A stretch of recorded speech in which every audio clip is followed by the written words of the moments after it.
Je ne vais pas être vraiment très long parce que la journée a été vraiment longue. D'abord, je voudrais dire, pour rebondir sur le vocabulaire d'Étienne, que le contrat a été rempli par les collègues. Merci beaucoup. Ils ont été formidables. On a eu des études très savantes de cas et des productions savantes d'arguments théoriques et aussi une interaction entre les deux. Et ça, c'était ce que j'espérais. Et voilà, je crois que nous l'avons obtenu. Alors, qu'est-ce que nous apprenons D'abord que le travail ne s'achèvera pas ce soir, que ce sujet est un sujet qui peut être abordé de bien des manières. On en a décrit un certain nombre de variables. D'abord, des mécanismes d'apprentissage dans le cours même du travail. Les artistes n'ont pas une idée fixée et en gros, se réservent des possibilités de faire bouger leur acte de création dans le cours du travail, même s'ils peuvent viser, comme l'a montré le premier exposé de Daniel Ferrer, ils peuvent noter tout de suite quelque chose comme une phrase de fin, mais le processus de travail est beaucoup plus labyrinthique, évidemment, et n'a pas un caractère linéaire. Et donc, les interstices, les espaces, les moments voilà, où on se réserve quelque chose pour laisser proliférer, et puis ensuite pour retrancher, additionner, retrancher, sont une leçon qui est à même l'analyse de cas. C'est aussi une question, ça a été beaucoup discuté, c'est une question de quel est le point de vue qu'on peut avoir sur ce sujet. Est-ce que c'est le point de vue de l'artiste qui réfléchit à la manière dont il travaille et aux décisions qu'il doit prendre, et en fonction de quelles normes, de quelle expérience, de quel type d'évaluation il va juger à chaque instant et à un moment donné l'état de son travail pour le livrer ou pour le poursuivre ou pour le reprendre. On n'a pas abordé la question des révisions a posteriori, mais c'est aussi un immense sujet. Ça, c'est le point de vue interne. Et heureusement aussi, on a le point de vue externe, c'est-à-dire qu'est-ce qui se passe quand on est confronté à des œuvres de cette nature. D'abord parce que l'incomplétude fait partie du plaisir même esthétique. La musique, ça n'est que ça, c'est retarder le moment de la fin, de la closure. Il faut différer. Chacun sent bien que l'œuvre n'est pas encore finie, qu'il y a une cadence, etc., etc. Toute l'organisation, c'est celle de l'attente, de la surprise, de l'attente comblée, puis du différement de la fin, etc., etc. Et donc, on a ce point de vue externe, évidemment, du public aussi, qui est confronté à ce jugement à porter sur l'œuvre ou sur l'œuvre inachevée. Est-ce qu'elle vaut la peine ou est-ce que c'est une manifestation d'impuissance ou est-ce que, puisque c'est la production d'un génie ou d'un grand artiste, a priori, quelque chose doit être qualifiable de cette espèce-là, c'était un point essentiel. Quand on a une analyse empirique très largement déployée sur plusieurs terrains, comme ça a été montré en psychologie, c'est vrai qu'on a le sentiment d'ouvrir cette fameuse boîte noire de qu'est-ce que c'est que ce comportement dit créatif, puisque c'est un des mots qui circule le plus aujourd'hui dans l'univers du travail. Ce qui peut nous protéger des robots, c'est le fait qu'ils soient créatifs, que nous soyons créatifs, avant qu'eux peut-être le deviennent, mais sur quelle base? Et nous avons cette possibilité-là. Mais qu'est-ce que c'est qu'au juste être créatif, en dehors du fait que, comme me le disait Todd Lubart dans la conversation du déjeuner, dans le World Economic Forum, la valeur de créativité est passée de la 11e à la 3e place dans les foundational skills, c'est-à-dire les compétences fondamentales requises dans le travail aujourd'hui. Et quand on veut définir la créativité, vous avez vu, c'est une boîte noire. Donc, il faut l'ouvrir. Et quand on l'ouvre, il faut la décomposer en une série de dimensions. Et on peut empiriquement les étudier. Mais peut-être que plus on va vers l'étude empirique, plus on ouvre la boîte, plus on va s'approcher de l'idiosyncrasie, comme ça a été dit, et en même temps, qu'est-ce qu'on aura comme décomposition efficace pour qualifier les variations d'idiosyncrasie. Peut-être que les choses ne sont pas très simples non plus, et C'est la dynamique de la recherche, bien sûr. Ce qui veut dire au passage qu'une des chances de la recherche aujourd'hui, à travers à la fois ces protocoles, ces données, ces ressources, ces échanges, c'est d'aller vers une science de l'hétérogène. Autrefois, on disait il y a une science des régularités et une science du bruit. La sociologie était du côté, selon Pareto, de tout ce qui est illogique, et d'autres sciences du côté de ce qui est logique, régulier, etc. Je crois que ce temps-là est un peu clos et qu'on a l'idée d'aller vers une science de l'individuel ou de l'hétérogène. La citation que je donnais ce matin de Gilles Gaston-Granger allait dans ce sens-là. En fin de matinée, nous assistions à l'introduction du monde du marché dans ces opérations d'achèvement. Il faut rappeler, ça a été dit, et c'est une formule à laquelle je crois beaucoup aussi, c'est qu'une œuvre, ça n'est pas que une forme et voilà, quelque chose qui est livré, c'est un flux de services. Un flux de services à rendre, après tout, la transaction entre vous qui regardez l'œuvre et l'artiste qui l'a produite. Pour qu'elle dure à travers le temps, il faut que ce flux de services s'allonge et que les services que l'œuvre rend, des services esthétiques, mais aussi des services économiques, des services sociaux, etc., de distinction, de consommation, de tous ordres, ces services-là, ils ne sont pas acquis d'avance, ils sont renouvelés, ils sont augmentés, ils sont transformés.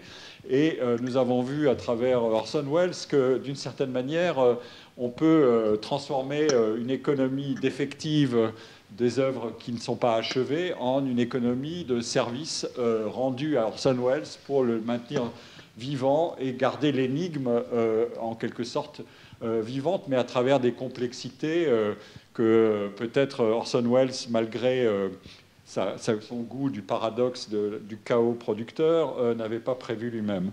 Et pourtant, il était un enfant terrible, mais un enfant chéri, puis un enfant terrible du capitalisme industriel du cinéma. Dans les exposés de l'après-midi, on avait l'intérêt de se déplacer vers le monde de la musique, à la fois pour comprendre ce que sont des cultures de l'achèvement ou des disputes sur l'achèvement. Et ça, c'est assez révélateur. Et les exemples musicaux qui ont été donnés par Annegret Fauser étaient magnifiques. Et on voit bien que ce sont des constructions, que ces moments-là, il y a une historicité de ces opérations, comme il y a une historicité de la restauration. On a parlé beaucoup de Viollet-le-Duc ces derniers temps, pour les raisons tristes que vous savez, mais il y a une historicité des opérations d'achèvement ou de restauration ou de remise en route, une historicité de la production des services rendus par les œuvres, y compris les œuvres qu'on voudrait bien voir un peu plus achevées qu'elles ne le sont.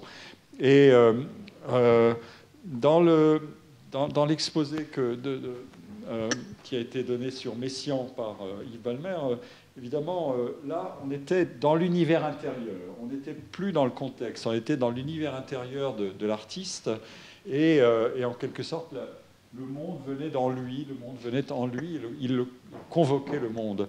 Et je n'ai pas demandé à Yves ce que je pourrais lui demander maintenant, mais on ne va pas rouvrir la discussion. C'est qu'est-ce que Messiaen a laissé inachevé? Est-ce que Messiaen a laissé des œuvres inachevées? Et voilà, ça sera pour une autre fois. Mais il y a un comportement à travers tout ce que nous voyons pour produire des œuvres dans cette économie très paradoxale d'excès et de réduction.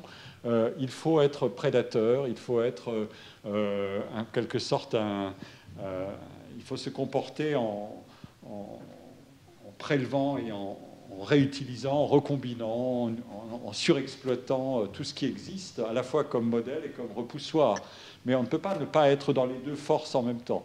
On est le produit du passé, et Dieu sait si le passé se rappelle à nous sans arrêt par le patrimoine, par tout ce qui existe, parce que tout le public peut avoir au bout de ses doigts, voilà, et qui est instantanément disponible.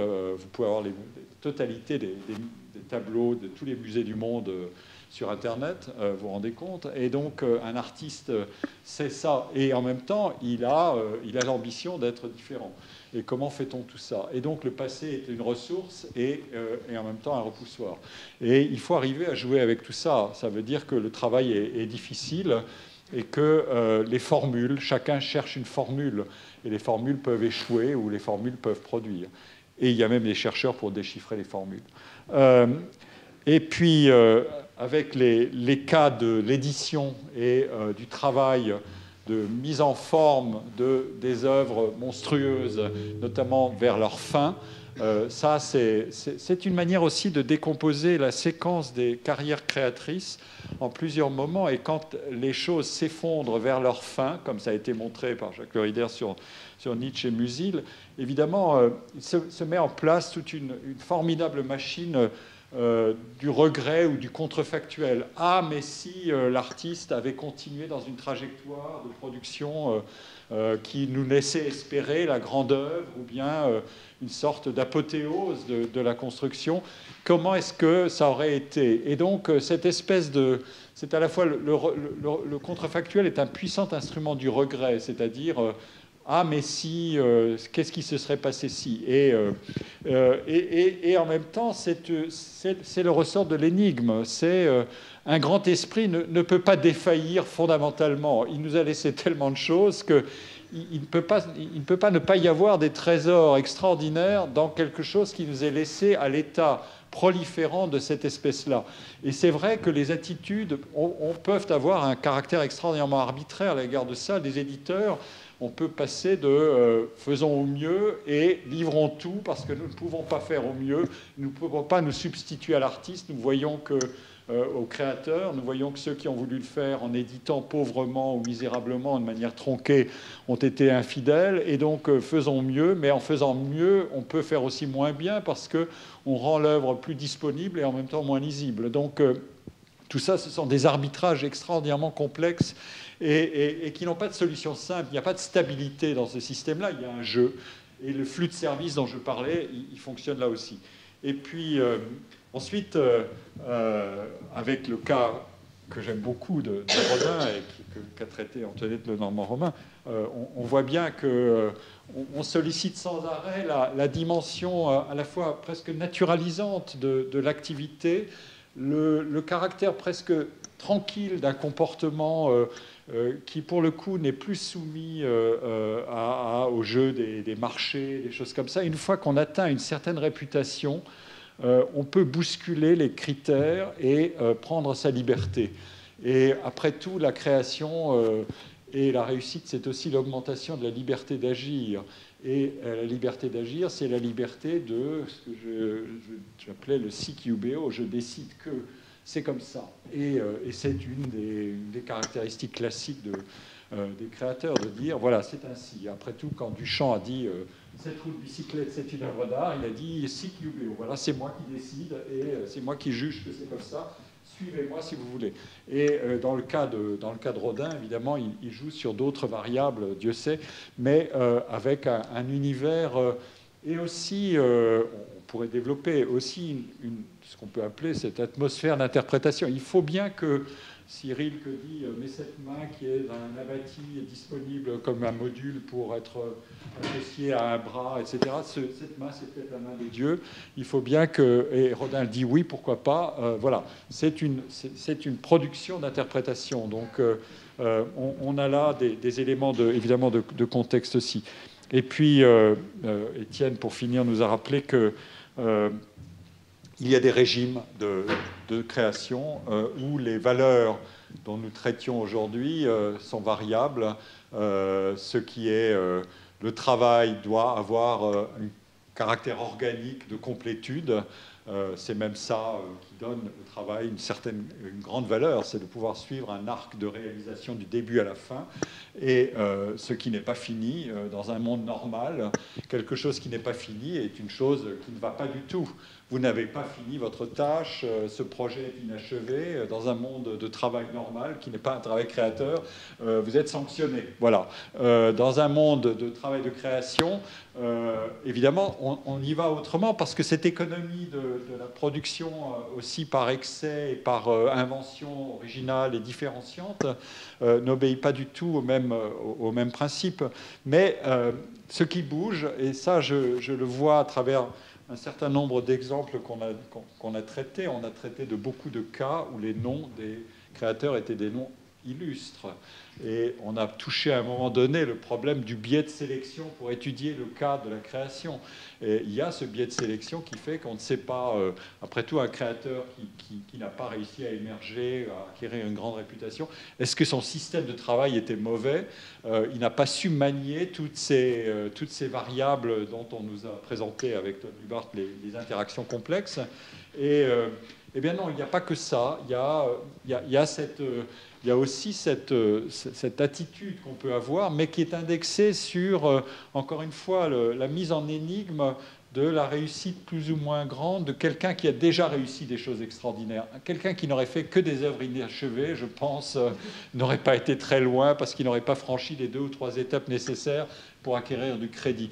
Mais une fois qu'il a réussi des œuvres extraordinaires, évidemment, le fait de ne pas achever quelque chose est en soi une énigme qui peut transformer la vision des choses. Et donc cette énergie collective qui est indexée sur des cas individuels, au fond, c'est ça le maître mot peut-être de cette journée, c'est ce dialogue entre l'individualité et la dimension collective et l'énergie collective qui est derrière les systèmes d'évaluation, les systèmes de jugement, les systèmes d'appréciation et l'espoir qu'a chacun de trouver enfin le ressort pour être plus facilement créatif. Les artistes eux-mêmes en sont aussi un bon exemple. Et les chercheurs, je dois dire aussi, si j'avais le secret de la créativité aisée, tranquille et assurée de ses succès, je vivrais peut-être différemment, mais je pense que c'est une illusion absolument impossible et idiote en soi. Et donc, voilà, je conclus sur ces phénomènes ou ces variables d'historisation et d'indexation sur des contextes et des domaines différents de notre enquête sur la question du suspens dans la création. Et je vous remercie chaleureusement pour votre attention soutenue. Merci.